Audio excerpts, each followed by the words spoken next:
Halo sahabat Komsos Setanah Air, jumpa lagi bersama kami di channel Komsos Paroki Santo Yosef Fak-Fak. Kali ini kita sudah bersama dengan anak muda Katolik yang di usianya masih muda sudah berhasil meraih gelar S2 dari luar negeri. Biar tidak penasaran, langsung saja kita ajak ngobrol-ngobrol bareng Adik Mei. Halo Adik Mei, apa kabar? Halo Kak Feni, kabar baik, puji Tuhan. Nah, ini kesibukan Adik Mei sekarang ini ngapain aja nih? Ini karena baru 2 bulan di sini, ini sedang menunggu jawaban dari lamaran-lamaran.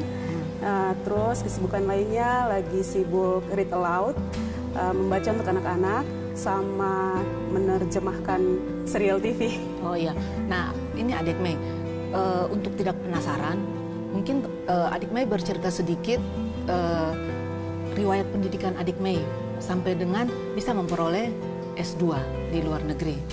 Oke. Yang ini mulai dari diceritakan dari SD. Alright. Jadi SD saya di SD Impres 2 Fak-Fak, Jalan Kokas. Yeah. Kemudian SMP-nya saya masuk di SMP Santo Don Bosco Fak-Fak. Kemudian SMA-nya saya lanjut ke SMA Negeri 1 Fak-Fak. Setelah itu tahun 2010 sudah berangkat ke Jayapura untuk melanjutkan pendidikan S1 di sana, ambil jurusan Sastra Inggris di USTJ, Universitas Sains dan Teknologi. Kemudian setelah itu sempat kerja dulu, ngajar di LPIA, Lembaga Pendidikan Indonesia Amerika di sana. Setelah itu kegiatan setelah kuliah itu dipenuhi dengan ngajar sana ngajar sini. Setelah itu baru mulai memutuskan cari beasiswa. Waktu itu sebenarnya pemikirannya berawal dari karena sudah belajar bahasa Inggris terus, akhirnya gimana nih mau lihat situasi di sana kayak gitu, mau langsung terjun ke. Nah ini sebentar dulu. Oke, alright.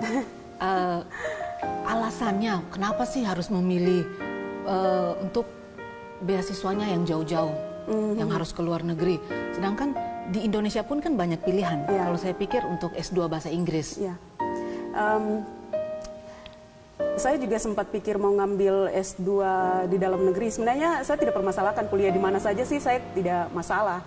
Namanya orang kuliah, orang belajar di mana-mana semua untuk kebaikan.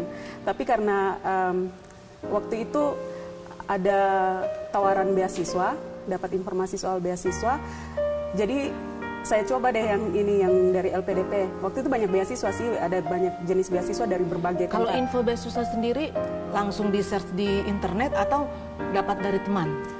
Waktu itu internet. Oh, dari internet berarti internet bisa kan harus sendiri ke ya. Ini kan harus ke warnet kayak gitu. Jadi dapat info dari mulut ke mulut sih waktu itu, karena sudah lama juga itu, tahun berapa? Saya lupa. Jadi dapat info dari mulut ke mulut, akhirnya memberanikan diri untuk coba. Sempat coba mau yang ke New Zealand, nggak dapat.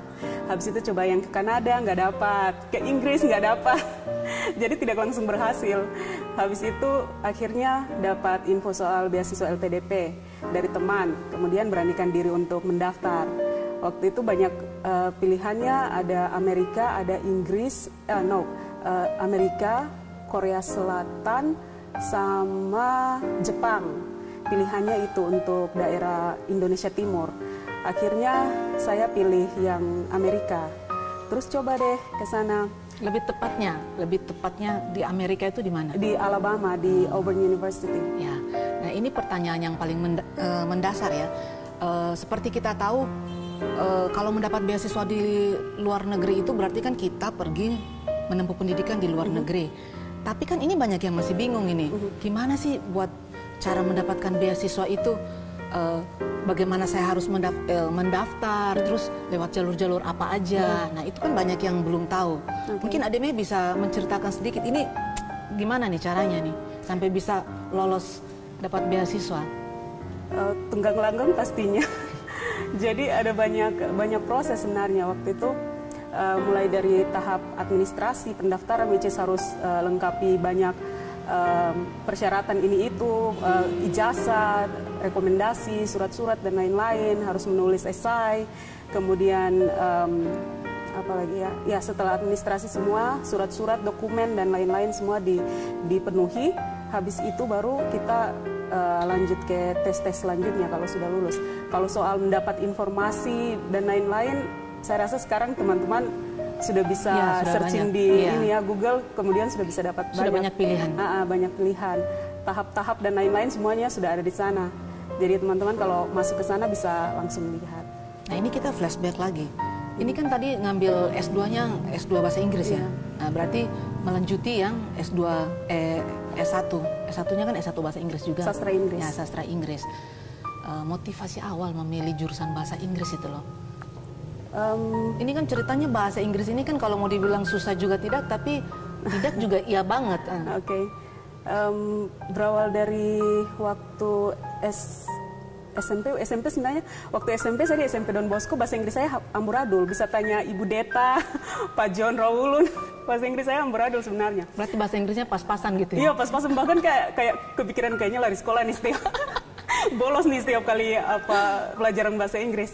Habis itu akhirnya pas masuk SMA, waktu itu sebenarnya nilai saya pas juga untuk masuk jurusan IPA. Tapi saya sadar akan kemampuan ngitung-ngitung saya terbatas. Kemudian saya bilang tidak bisa bunuh diri saya, tidak bisa paksa walaupun mungkin waktu itu jurusan IPA kayak jurusan bergengsi gitu. Jurusan favorit ya? Iya. Tapi habis itu saya bilang, aduh kalau pilih IPA ntar saya bunuh diri di situ. Tapi kalau pilih IPS kayaknya ramai sekali di IPS. Akhirnya saya bilang, ayo sudahlah pilih bahasa Inggris kayak gitu. Kemudian akhirnya pilih pelajaran bahasa Inggris. Tidak ada pikiran-pikiran yang nanti kayak ngapain, saya tidak tahu. Pokoknya soal masa depan saya tidak pernah pikir yang nanti harus ngapain, jadi apa kayak gitu. Pokoknya dijalani saja lah. Cuman dari dulu itu kayak gimana ya, tidak bisa lepas dari kalau nonton TV dan lain-lain selalu suka nonton program-program luar negeri begitu. Suka saja lihat salju, lihat suasana Natal di sana. Berarti ini hobinya nyanyi lagu bahasa Inggris juga ini? Iya. Tulis lagu bahasa Inggris. Dulu kan masih itu tulis lagu di buku tuh. Ya, jadi zaman-zamannya Westlife gitu kan. Jadi harus tulis, kemudian mulai nyanyi-nyanyi. Nah, sudah masuk di SMA itu sebenarnya sudah lebih fokus belajar bahasa Inggris, belajar bahasa Jerman, bahasa Jepang. Jadi sudah lebih fokus di situ. Tapi setelah lulus sudah mulai pikir mau ngambil apa nih, mau sastra Jerman atau sastra Inggris. Sempat kepikiran kayak gitu. Nah, mau berangkat, mau pilih jurusan, bingung juga kan, karena waktu itu kan internet juga belum seheboh seperti sekarang. Akhirnya masih terbatas. Jadi pikir, didoakan lagi. Habis itu akhirnya ambil keputusannya sudah ke Jayapura dulu, bilang gitu, ke Jayapura. Ntar nggak tahu ngapain di sana. Yang penting berangkat. Iya, saya berangkat sendiri, bahkan tidak ditemani mau apa gitu, tidak ditemani, berangkat sendiri ke sana, cari tempat sendiri, cari informasi sendiri. Akhirnya putuskan ambil sastra Inggris. Kayaknya keren aja sastra Inggris. Kayaknya keren aja. Habis itu masuk ya sudah. Akhirnya semakin cinta sama sastra dan bahasa, ya sudah lanjut. Nah, ini bisa diceritakan sedikit juga pengalaman hidup di luar negeri ya. Karena kan kita tahu budaya di Amerika itu kan jelas-jelas beda dengan budaya kita di Indonesia. Bagaimana penyesuaiannya, bagaimana lingkungan tempat tinggal, bagaimana lingkungan kampus. Waktu sebelum berangkat, jadi setiap orang yang mau berangkat ke luar negeri selalu ada persiapan keberangkatan. Jadi di persiapan keberangkatan itu sebenarnya kita sudah mulai belajar banyak hal di situ.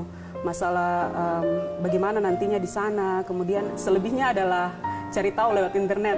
Ini gimana nih nanti di sana culture shock-nya ditangani gimana nih kayak gitu. Nah, saya itu selalu pikir yang paling buruk terjadi. Nah, kalau sampai di sana kalau sampai kebingungan apa yang harus saya lakukan kayak gitu. Itu sudah saya pikirkan dari sini sebelum berangkat gitu. Setelah tiba di sana, memang seperti yang Kak Feni bilang tadi, kehidupan di sana semuanya berbeda. Tapi satu hal yang selalu saya ingat, kemudian Mama juga selalu ingatkan, bilangnya gini, kalau sampai berangkat ke sana, kalau terjadi kemungkinan yang paling buruk, yang saya harus berlari ke gereja, itu aja. Begitu saja yang Mama selalu pesan. Kemudian saya juga selalu ingat-ingat, pokoknya kalau terjadi sesuatu yang paling buruk, saya harus larinya ke gereja, harus cari gereja. Jadi sebelum saya berangkat itu, dari sini saya sudah searching. Nanti di Auburn gereja Katoliknya apa, cari gereja Katolik Roma, carinya gitu. Wah, luar biasa ya. Jadi sebelum tiba di Amerika dia sudah tahu letak posisi gerejanya di mana. Iya, betul. Itu saya sudah mulai cari, kemudian buka di Instagram, habis itu cari cari komunitas muda dan lain-lain, semua itu saya sudah cari dari sini. Maksudnya biar kalau sampai di sana bingung, tahu berlari kemana. Nanti sampai ke sana semuanya sudah aman, sudah soal tempat tinggal dan lain-lain juga sudah diatur semua. Sudah saya atur dari sini, jadi berangkat ke sana, tiba di sana, sudah langsung masuk di tempat tinggal di sana. Kemudian ya kehidupan di sana semua berbeda, tapi gimana ya? Karena manusia makhluk hidup yang beradaptasi, jadi mau tidak mau sampai di sana kita juga beradaptasi. Kalau untuk makan gimana? Kan kita orang Indonesia itu kan selera makannya kan beda banget dengan di Amerika ya. Mereka kan lebih cenderung makan roti, kita makan nasi. Nah itu gimana buat penyesuaiannya dari nasi ke roti? Ibaratnya kalau di sana, iya di sana mereka makan roti, makan kentang, makan pokoknya selain daripada nasi. Tapi mungkin Amerika sekarang sudah semakin berubah, semakin berkembang, tidak lagi seperti dulu yang agak tertutup. Nah sekarang sudah multirasial, jadi mereka sudah mulai mengenal nasi juga. Jadi di sana beras sudah dijual. Memang di kota saya kadang-kadang kita tidak dapat beras sih. Beradaptasi ya setengah mati juga. Pertama pikirnya, nanti bisa bertahan nih macam seminggu makanya kentang, roti. Tapi berasa tidak kenyang setelah itu. Jadi tiba di sana hari-hari keempat begitu kayaknya, hari kedua. Hari kedua kayaknya langsung ke supermarket untuk cari rice cooker. Pokoknya harus makan nasi. Iya harus cari nasi biar kenyang gitu. Jadi akhirnya beli rice cooker. Ternyata rice cooker murah sekali di sana, mungkin karena tidak banyak yang berminat juga makan nasi. Murah sekali, akhirnya beli rice cooker. Habis itu pulang ke rumah dengan teman-teman, sampai ke rumah taruh. Terus beli beras. Pertama beli beras salah pilih. Ada satu, iya jadi di sana ternyata banyak jenis beras. Jadi teman saya biasa bilang, Mer kenapa beli nasi kurus itu? Jadi itu basmati rice, itu berasnya orang biasa, orang India, orang Timur Tengah makan yang itu kan, yang kayak sapu lidi itu. Jadi akhirnya teman saya bilang, Mer kenapa makan nasi kurus ini? Tong kenyang makan begini nih. Bilang kayak gitu. Nah akhirnya belajar lagi, oh iya harus ganti nih, cari beras lain lagi. Sampai akhirnya jatuh cinta dengan beras dari Thailand dan Vietnam. Ya, sudah. Itu karena sudah nggak ada pilihan lain lagi ya? Iya, tapi bisa dapat, selalu bisa dapat kalau cari. Nah ini dukungan dari keluarga sendiri bagaimana? Dari mama papa ini mungkin bisa diceritakan dukungan dari mereka itu loh. Orang tua saya, puji Tuhan, tipe orang tua yang percaya pokoknya mau ngapain aja yang penting baik, ya sudah jalani kayak begitu. Jadi dari awal saya juga selalu kayak diskusi dengan mama dan bapak, itu paling penting sih, dukungan keluarga tuh paling penting. Soal kita mau ngapain nanti ke depan, kita harus bisa yakinkan keluarga kayak gitu. Itu penting juga. Jadi kalau waktu saya bilang mau pergi kuliah lagi, mama dan bapak sebenarnya pertama-pertama cuman ya sudah pergi kuliah, ya sudah kalau mau lanjut kayak gitu, tapi tidak kepikiran yang nanti berangkat sampai ke Amerika akan begitu. Ke luar negeri. Itu tidak. Dan saya juga waktu itu tesnya juga kayak tidak pernah berpikir nanti di sana bagaimana, nanti jadi atau tidak, karena aduh ini Amerika kayak maksudnya nonton di TV terus kan. Jadi saya juga kayak ya udah tes aja, kalau dapat ya sudah puji Tuhan, kalau tidak ya saya sudah juga kayak begitu, karena saya juga kayak berasa ini mimpi yang terlalu besar begitu. Terlalu besar dan tidak tahu nanti bagaimana di sana. Nah, tapi begitu dapat beasiswanya, begitu saya lulus, saya cuma bilang, "Ma, ini lulus nih." Mama bilang, "Lulus, jadi lulus bagaimana nih?" Saya bilang, "Lulus yang mau berangkat ini nanti, berangkat ke Amerika." Mama bilang, "Ini Amerika ini, Non." Seperti antara percaya dan tidak percaya. Jadi begitu bilang tuh yang mau bayangkan tuh kayak, ih televisi nih yang nonton di TV ini mau berangkat ke sana. Jadi mama cuman yang kayak, ini Amerika nih, iya Amerika. Nah habis itu akhirnya kabari adik juga, adik-adik, ada yang nomor 2 ada yang nomor 2 waktu itu masih di Kupang. Habis itu ada yang bungsu waktu itu sudah jadi berangkat ke New Zealand. Oh berarti ini saudaranya juga ada yang kuliah di luar negeri juga ya? Luar biasa Joseph. ya teman-teman Komsos. Joseph juga di New Zealand. Jadi waktu itu sebenarnya jadi sebelum dia berangkat ke New Zealand itu saya sudah mulai coba cari beasiswa. Saya cari New Zealand, saya tidak dapat. Nah dia yang dapat. Nah waktu itu karena cari sampai kayaknya saya bilang ini kayaknya terlalu berambisi dan kurang bagus begitu. Saya pikirnya kayak gitu. Dan akhirnya saya slow kemudian bilang ya sudah deh, saya sibuki diri dengan apa-apa yang ada di sekitar saya, tidak usah lagi terlalu dikejar, dibiarkan saja, didoakan saja. akhirnya saya sama adik saya, makanya saya bilang dukungan keluarga penting itu kakak. Saya sama adik saya yang nomor 2 sama yang nomor 3 si bungsu, kita bertiga kompak. Kita bilang gimana kalau kita barter doa. Jadi kita bilangnya sampai sekarang kita selalu bilang gitu, barter doa. Jadi kita bilang gimana kalau kita barter doa. Saya sebelumnya minta mereka untuk doakan biar saya urusan beasiswa ini lancar, cari beasiswa ini bisa segera dapat gitu. Kita barter, saya bilang sekarang karena si bungsu yang baru lulus SMA, saya bilang gimana kalau kita barter, sekarang kita doakan si bungsu. Kita tidak usah doakan Kakak Mei, saya bilang gitu, jangan doakan Kakak Mei, kita sekarang fokusnya doanya untuk bungsu. Karena bungsu yang baru lulus SMA, kalau saya kan sudah S1 selesai, ya sudah tidak apa-apa, mau kalau setelah itu kerja, kemudian biayai adik-adik, ya sudah tidak apa-apa juga kayak gitu. Akhirnya kita barter doa, fokusnya ke bungsu, bungsu akhirnya dapat beasiswa lagi untuk kuliah S1 di New Zealand, akhirnya dia berangkat. Setelah dia sudah tiba di sana, dia bilang, kakak sudah, barter doa sudah selesai, kembali ke kakak fokusnya. Kita doanya kakak saja sekarang. Ya sudah, kita tukar lagi, doanya saya. Habis itu akhirnya setelah dapat, saya sampai di US kita bilang, sekarang kita harus doa nomor 2, saya bilang gitu. Si Ade Deti yang nomor 2. Ya sudah, kita fokus lagi doa. Ini yang nomor 2 mengambil pendidikan apa nih? Yang nomor 2 sekarang ambil Tourism and Hospitality, apa namanya? Tourism and Hospitality, pariwisata dan hospitality, perhotelan. Ya, perhotelan. Jadi dia sekarang di Jogja. Nah, puji Tuhan di semester akhir dia dapat beasiswa juga. Keluarga beasiswa. Ya. Jadi akhirnya sudah dia sekarang lanjut kuliah di sana. Kayak setelah pergi ke Amerika, lihat segala sesuatu, terus bisa melihat bahwa segala sesuatu adalah mungkin. Setelah lihat segala sesuatu di sana, tahu bahwa banyak sekali kemungkinan yang bisa kita capai gitu. Jadi kalau bicara soal impian lagi ke depannya, saya mungkin saat ini saya cuman berpikir soal pendidikan lagi. Kalau impian yang saat ini, yang terdekat saat ini, saya pengen kuliah lagi nanti. Pengen kuliah lagi, ngambil S3. Ngambil S3. Luar biasa. Ngambil S3 lagi, doakan teman-teman, doakan. Amin. Dalam gereja juga. Amin. Doakan biar bisa tercapai, karena saya pikir saya mungkin tidak bisa ini ya kembali dan bilang ini nih saya kasih satu-satu ini gini, tapi maksudnya dengan ceritanya kita seperti yang Kakak Penny dan teman-teman di sini buat kayak begini kan, sharing yang kayak begini, mungkin teman-teman bisa membagikan pengalaman buat teman-teman yang lainnya juga. Iya, seperti begitu. Jadi saya selalu bilang kalau akhirnya anak-anak saya ke depannya atau adik-adik saya, orang-orang sekitar saya mau cari role model lagi, bukan saya bilang nanti saya harus jadi role model atau jadi apa begitu, bukan, tapi setidaknya saat anak-anak saya bertumbuh dalam keluarga saya, nanti mereka tidak perlu cari role model jauh-jauh, kayaknya cari Ariana Grande deh, atau kayaknya cari Agnes Mo deh. Mungkin mereka bilang, ih ngapain cari jauh-jauh, kita ini saja mau jadi orang seperti mama saja kayak gitu, atau kayak gitu, ngapain cari jauh-jauh. Kayak gitu. Jadi contoh terbaik itu sebenarnya berasal dari keluarga. Benar, di dalam keluarga kita kayak begitu.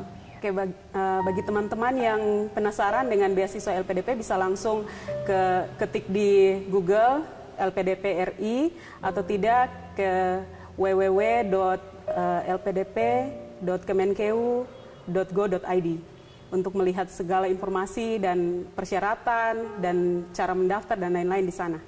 Gitu.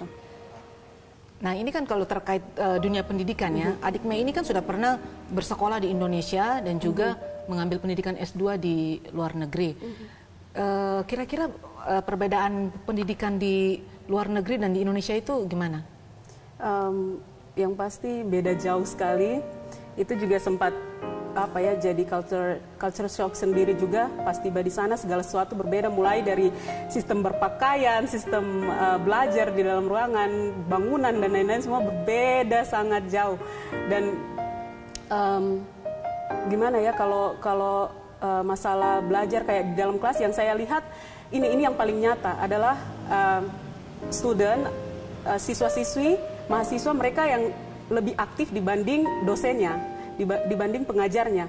Nah, yang kayak gini nih belum banyak di Indonesia kayak begitu. Critical thinking itu tuh tidak banyak di Indonesia. Terus kebiasaan membaca itu adalah contoh-contoh yang paling nyata, sudah mereka paling setengah mati. Kita di Indonesia tuh paling setengah mati masalah membaca. Jadi kalau sistem belajar di sana juga sangat berbeda.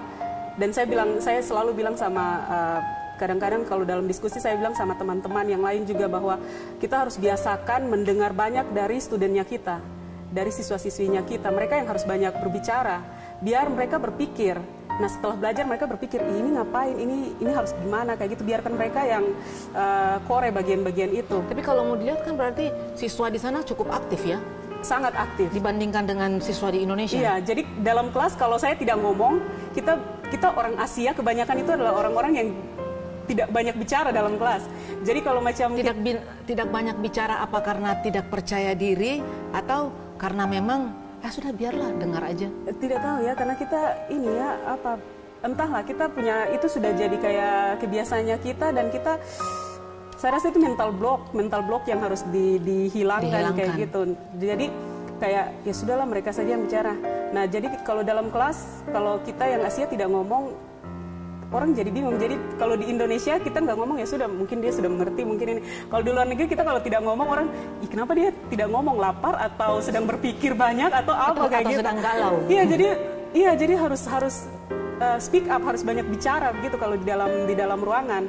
Nah ini adalah kebiasaan-kebiasaan yang saya rasa mungkin sekarang akan segera berubah. Saya harap akan segera berubah dengan Menteri Pendidikan yang baru ini, karena beliau juga kuliah di Amerika, dan kemudian sekarang dia sudah rubah soal sistem ujian nasional, sudah tidak pakai ujian nasional lagi, which is, itu sangat bagus sekali, karena waktu saya berangkat ke sana ujian nasional masih ada, dan setelah tiba di sana kita bahas soal ujian nasional di dalam kelas pas mata kuliah asesmen penilaian, dan kita ditertawain. Jadi maksudnya bukan ditertawain gimana, maksudnya mereka sempat yang kayak profesor saya tuh sampai, really kalian masih pakai sistem itu tidak efektif, itu sangat tidak efektif, kalian harus ubah tuh sistem itu kayak gitu, karena proses belajar kita, juang kita yang panjang-panjang ini hanya ditentukan oleh 1 hari atau 2 hari. Oleh 1 hari untuk 1 mata pelajaran. Iya, itu dia. Saya setuju dengan itu. Jadi itu benar-benar harus diubah, dan itu kurang bagus kayak gitu. Akhirnya setelah diubah, saya kembali lagi ke ruang kelas. Saya bilang, profesor, sudah tidak boleh lagi bahas-bahas soal Indonesia, karena sekarang kita sudah rubah sistem pendidikannya, kita sudah tidak pakai itu. Oh, that's good. That's good. Menteri kalian yang baru ini sama menteri kita yang baru ini sudah ubah sistem pendidikan yang ini, sudah diubah, dan mereka kayak oke, itu bagus, dan mudah-mudahan pendidikan Indonesia ke depan semakin baik lagi kayak gitu. Kemudian ada satu lagi, kita kalau kuliah di sana kita boleh ngambil jurusan yang lain. Nah itu juga Menteri Pendidikan yang sekarang sudah mulai pakai itu, apa ya, programnya Kampus Merdeka ya kalau tidak salah. Jadi kita boleh ada di semester tertentu di mana kita boleh ngambil mata kuliah dari jurusan lain kayak gitu, which is sangat baik karena kita mengembangkan. Berarti mata kuliah pilihan jurusan atau bagaimana? Mata kuliah dari jurusan lain. Jadi maksudnya misalkan ada jurusan bahasa Inggris, boleh ngambil dari jurusan yang lain. Iya. Ya. Misalkan kalau kita rasa itu bakal mendukung kita bisa ngambil jurusan lain untuk kita belajar mata kuliah. Ya. Kalau dulu di zamannya saya itu disebut mata kuliah pilihan jurusan. Jadi kita bebas memilih 6 SKS dari jurusan yang lain, tapi masih dalam masih satu fakultas. Ya. Nah, kalau di sana sampai lintas fakultas. Lintas fakultas ya, luar biasa kayak ya berarti gitu. Kan kita di sana bahkan bisa double degree kan. Saya sementara kuliah kayak kuliah teknik, saya juga kuliah di sosial, dan saat saya lulus saya dapat 2 gelar sekalian. Dapat 2 gelar sekalian. Iya, itu di sana tuh bisa kayak gitu. Luar biasa. Nah, kalau saya kemarin saya ambil di ISOL. Saya ambil ISOL, tapi saya juga belajar ke early childhood education, jadi pendidikan anak usia dini. Jadi saya belajar 2 jalan sekalian begitu. Ada satu lagi mata kuliah saya lupa, itu lagi dari jurusan lain saya ambil kayak gitu. Satu lagi sebelum kita untuk pendidikan usia dini, apa nggak kepingin membuka lembaga pendidikan atau tempat pendidikan yang khusus untuk anak-anak usia dini? Mengingat di lingkungan kita ini kan banyak sekali anak-anak di usia dini yang cerdas-cerdas. Kepikiran sekali, makanya harus kuliah lagi gitu. Makanya harus kuliah lagi untuk sekarang aja biar saya nitipin anak saya juga. Kalau sekarang sudah mulai, ini sudah jalan 2 bulan, hampir 2 bulan kita sudah mulai dengan read aloud. Read aloud itu membaca nyaring untuk anak-anak. Jadi saya bacanya dalam bahasa Inggris. Kemudian anak-anak cuman belajar kosakata baru dalam bahasa Inggris, dan kita diskusi cerita soal cerita yang kita baca itu dalam Melayu Papua dan bahasa Indonesia. Nah, karena biasanya kita orang tua kan kalau pengen anak-anak bisa belajar, bisa lancar berbahasa Inggris, kita biasanya bilang pokoknya seharian di rumah harus bicara bahasa Inggris terus-terus, setiap hari kita harus belajar bahasa Inggris terus-terus. Which is pemikiran itu salah ternyata. Dulu saya juga punya pemikiran itu. Setelah tiba di sana, penelitian dan lain-lain, saya baru sadar, wah ini sudah salah, pantas saja kita nggak bisa bahasa Inggris. Ternyata kita yang sudah hidup dengan lingkungan yang multilingual, sudah banyak bahasa, itu justru membangun mental kita, mental anak-anak untuk bisa belajar bahasa yang baru. Jadi kalau di rumah bapak Jawa, mama Flores atau mama Papua, berarti biarin mama bicara pakai bahasa Fapa kah, bapak bicara pakai bahasa Jawa kah, kasih tinggal bicara begitu. Jadi anak belajar banyak bahasa dalam rumah, dan itu membentuk mental anak untuk tidak kaget lagi dengan bahasa baru. Jadi giliran mereka mau belajar bahasa Inggris lagi atau bahasa Prancis atau bahasa apapun, mentalnya mereka, mental linguistik mereka itu sudah terbuka, istilahnya sudah berolahraga, jadi sudah lentur di dalam. Jadi pas belajar bahasa baru, nah ini saya harus triknya bagaimana nih biar tertangkap dalam otak saya bahasa ini. Jadi mereka sudah langsung paham. Jadi jangan juga fokus dengan yang kayak harus belajar bahasa Inggris terus, akhirnya bahasa IHA juga sekarang sudah hampir punah di kabupaten ini. Luar biasa ya, ini salah satu trik yang mungkin bisa diambil oleh Bapak, Ibu, dan sahabat Komsos di rumah. Iya. Untuk mendidik anak supaya pandai berbahasa Inggris dan cepat menguasai bahasa Inggris. Iya.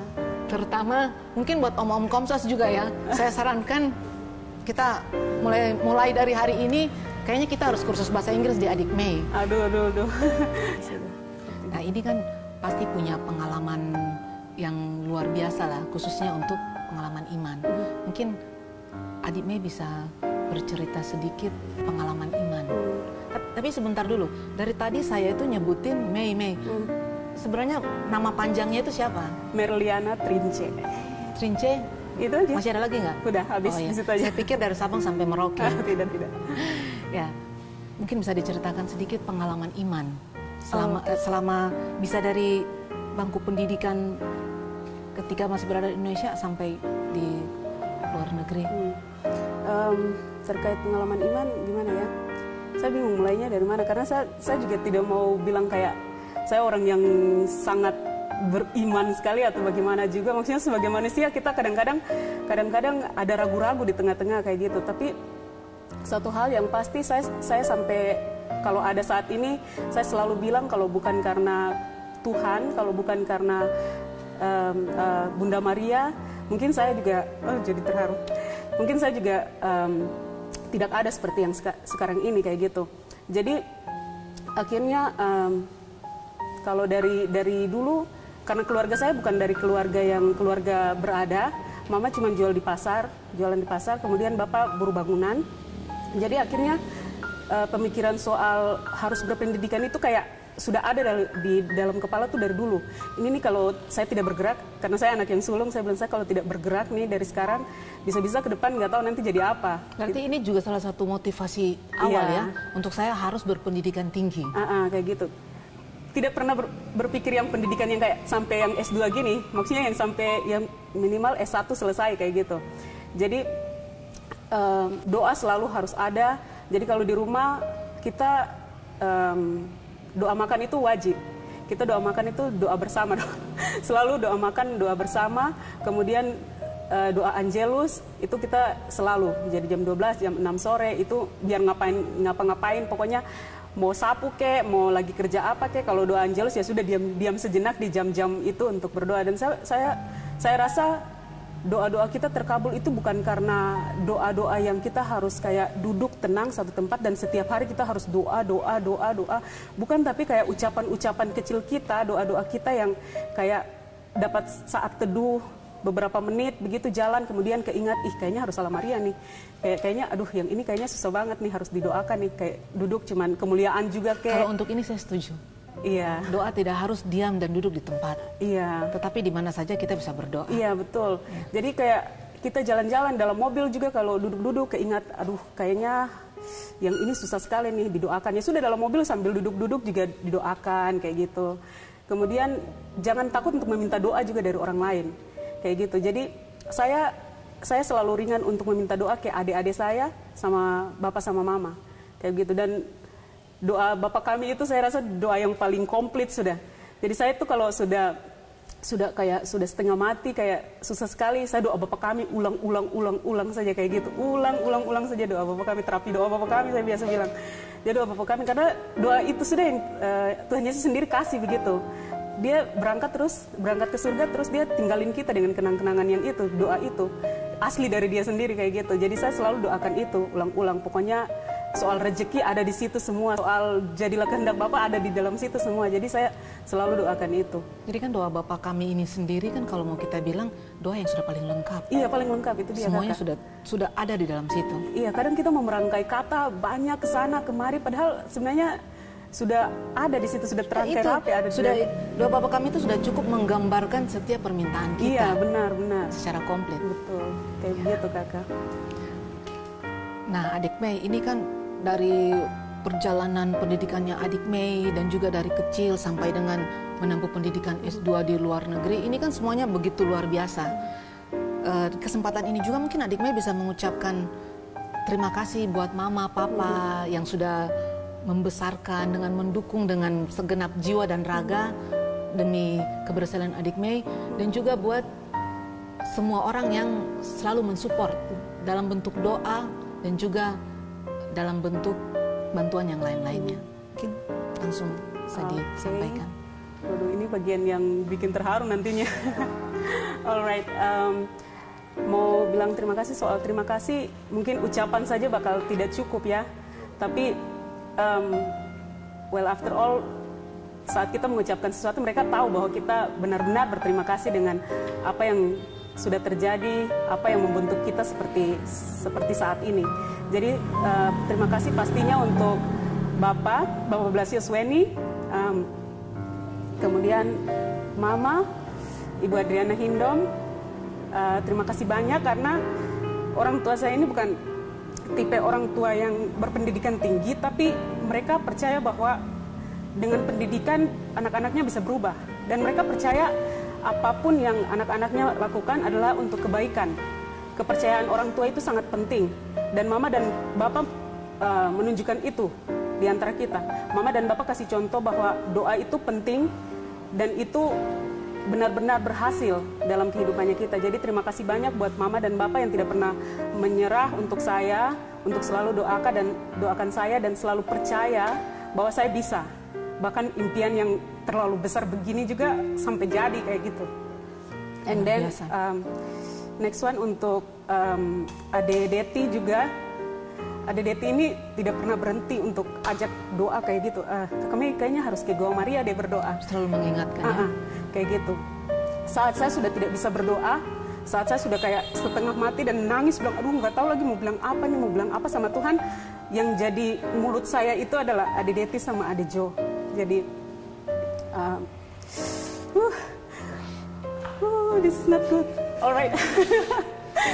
Jadi mau bilang thank you juga untuk Ade Deti, juga Ade Jo di New Zealand. You guys are amazing. I love you guys so much. And then untuk teman-teman saya juga yang ada di sekitar saya, pastinya mereka juga selalu mendukung saya dengan kata-kata, dengan doa. Mereka selalu ada. Yang terpenting adalah saat saya bilang saya butuh kalian, mereka ada dan mendoakan saya begitu. Teman-teman yang ada di Jayapura maupun yang di Fak-Fak kayak gitu, mereka selalu ada untuk saya. Berikut lagi yang tidak kalah penting saya rasa adalah dukungan dari para pengajar saya, guru-guru saya mulai dari SD, SMP, bahkan SMA, semuanya yang mendukung saya, bahkan yang di Jayapura, dosen-dosen saya juga mereka adalah orang-orang yang tidak berhenti untuk mendukung saya. Saat saya bilang saya mau kuliah lagi, mereka, that's good, itu keren sekali, pergi aja, pasti bisa kayak gitu. Padahal saya juga tidak tahu nanti bisanya itu gimana, tapi mereka percaya. Saat orang percaya sama kita juga percaya sama diri kita kayak gitu. Jadi mau bilang terima kasih untuk semua orang ini, jangan pernah berhenti untuk mendukung saya. Terus doakan saya, kita saling mendoakan untuk menjadi lebih baik lagi ke depannya. Thank you. Nah, sahabat muda Komsos di mana saja berada, luar biasa sekali Adik Mei ini. Banyak hal-hal positif yang bisa kita ambil dari Adik Mei, bahwa keberhasilan itu tidak terlepas dari dukungan dan doa dari keluarga, serta semangat dari kita sendiri untuk terus berjuang menggapai apa yang kita inginkan. Nah, Adik Mei di kesempatan ini, mungkin Adik Mei bisa membagikan semangat, motivasi buat teman-teman muda lainnya yang mungkin sedang menempuh pendidikan di luar negeri, bahkan mungkin sedang berusaha untuk menuju ke pendidikan selanjutnya.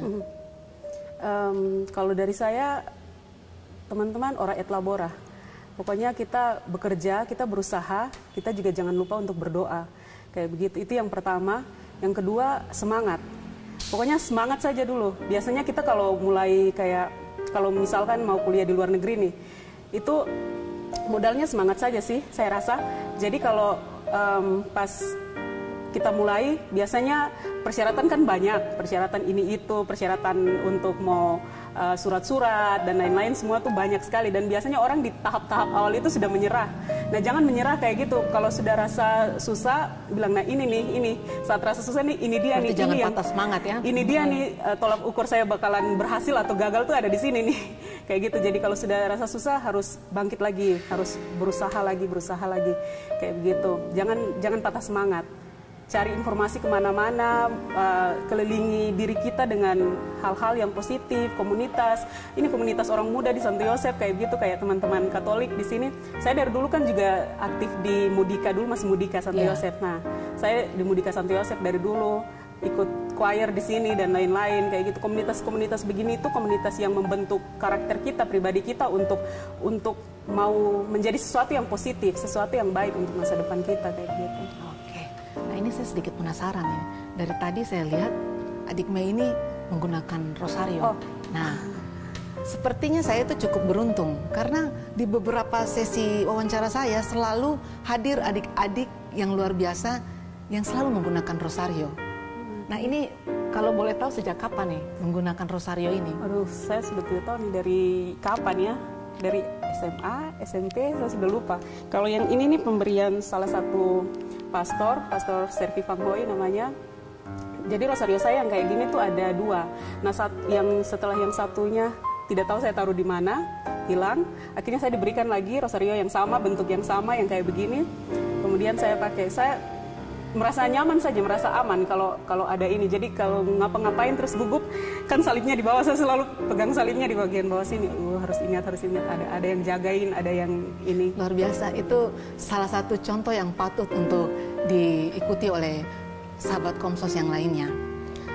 Demikianlah bincang singkat sahabat Komsos. Tetap tonton channel Komsos Paroki Santo Yosef Fakfak. Jangan lupa like, komen, dan subscribe agar kami terus bersemangat dalam membuat konten-konten yang lebih bermanfaat. Dan jangan lupa juga ikutin Facebook Komsos Paroki Santo Yosef Fakfak untuk mengetahui informasi-informasi terbaru terkait gereja kita. Oke, Adik Mei, terima kasih. Terima kasih Kak Feni atas kehadirannya. Semoga sukses dan tetap semangat. Amin, amin. Ya. Terima kasih Kak Feni. Dadah.